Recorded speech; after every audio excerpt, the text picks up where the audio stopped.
পেছন থেকে গার্ডের বেশে লুকিয়ে থাকা উইল সেখানে আসে। সে ফিলিপের মাথায় বন্দুক রেখে তার মাধ্যমে লকারের দরজা খোলায়। উইল আর সিলভিয়া ফিলিপের লকার থেকে একটা টাইম ক্যাপসুল চুরি করে নেয়, যেখানে 10 লক্ষ বছরের সময় ছিল। এই টাইম ক্যাপসুলের প্রতিটি বছর গরিবদের মৃত্যু থেকে এসেছিল। উইল আর সিলভিয়া সেই টাইম ক্যাপসুল নিয়ে পালিয়ে যায়। এদিকে রেমন্ড যখন এই খবর পায়, সে সঙ্গে সঙ্গে উইল আর সিলভিয়ার পিছু নেয়। রেমন্ড যখন তার হাতের ঘড়ির দিকে তাকায়, তখন তার কাছে 1 ঘন্টারও কম সময় বাকি ছিল।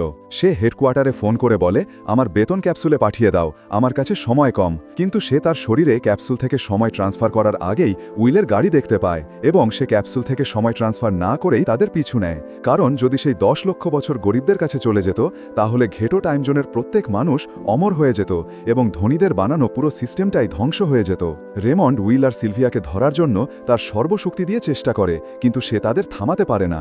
উইল আর সিলভিয়া রেমন্ডকে ফাঁকি দিয়ে ঘেটো শহরে চলে আসে, এবং সেই টাইম ক্যাপসুলটি একটি বাচ্চার হাতে তুলে দেয়। তারা জানত যে রেমন্ড সরাসরি তাদের পিছু পিছু ঘেটো শহরে পৌঁছাবে, তাই তারা সেই জায়গা ছেড়ে একটা নির্জন জায়গায় চলে যায়। ওদিকে তারা ঘেটো শহরের লোকেদের মধ্যে লক্ষ লক্ষ বছর বিলিয়ে দিয়ে তাদের অমর করে দিয়েছিল, কিন্তু তাদের নিজেদের কাছেই খুব কম সময় বাকি ছিল।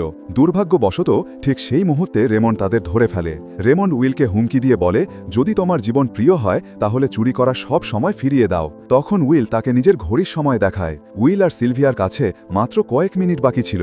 উইল রেমন্ডকে বলে, তুমি ভুলে যাওনি তো? মনে আছে যখন তুমি মরতে বসেছিলে, তখন আমি তোমাকে কিছু সময় ধার দিয়েছিলাম? সময় তো তোমার আমাকে ফেরত দেওয়া উচিত। এই শুনে রেমন্ডের মনে পড়ে যে উইল আর সিলভিয়াকে ধরার তাড়ায় সে নিজের সময়ের দিকে খেয়ালই করেনি। যখন সে তার ঘড়ির দিকে তাকায়, তখন তার কাছে মাত্র 5 সেকেন্ড বাকি ছিল, যা দেখতে দেখতে শূন্য হয়ে যায়, এবং রেমন্ড মারা যায়। উইল আর সিলভিয়া রেমন্ডের হাত থেকে বেঁচে গিয়েছিল, কিন্তু তাদের দুজনের কাছেও আর মাত্র 1 মিনিট বাকি ছিল। তার উপর সেই নির্জন এলাকায় তাদের সাহায্য করার মতো কেউ ছিল না।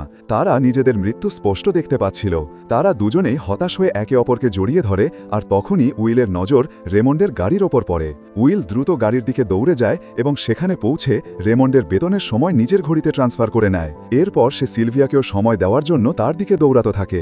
সিলভিয়াও দ্রুত উইলের দিকে দৌড়াচ্ছিল। সিলভিয়ার পাছে মাত্র কয়েক সেকেন্ড বাকি ছিল। এটা ঠিক সেই মুহূর্তের মতো ছিল যেভাবে উইল তার মাকে হারিয়েছিল। উইল তার মাকে হারাতে চায়নি। উইল সিলভিয়ার খুব কাছেই ছিল, কিন্তু তখনই সিলভিয়া উইলের বাহুতে ঢলে পড়ে। ভাগ্যক্রমে উইল সঠিক সময় সিলভিয়ার হাত ধরে ফেলেছিল, যার ফলে তার জীবন বেঁচে যায়। উইল আর সিলভিয়ার দৌলতে এখন ডেটন শহরের সব লোক অমর হয়ে গিয়েছিল।